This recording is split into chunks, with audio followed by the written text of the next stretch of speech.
lâu lên nông giờ taoยังอ่านเลยอ่านร้านอย่าง dạo cả gì giờ ไปถึงลิ้นแฮมแหละ nào quá เพื่อนนะบริเวณกันแหละ nè là cô đây thấy vào trong mình nè พอมียาเอาพวก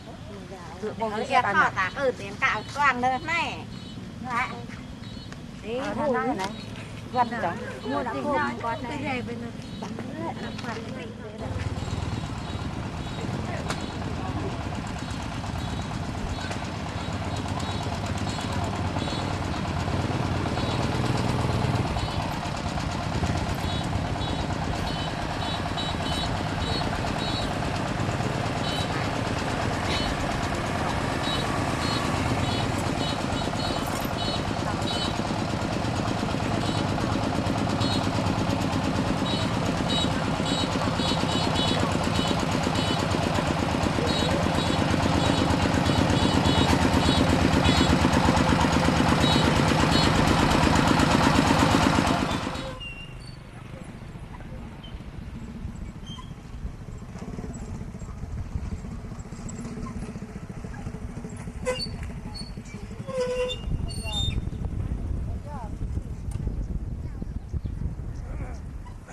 phải đặt thích cho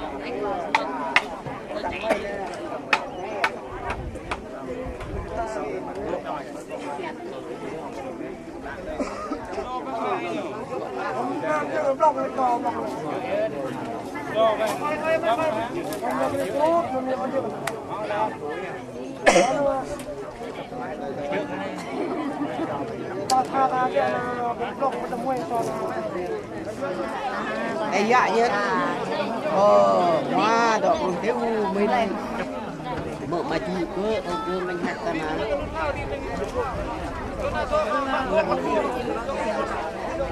nè ô lần granite này nè nó thằng này nó có một đây như thế nào đây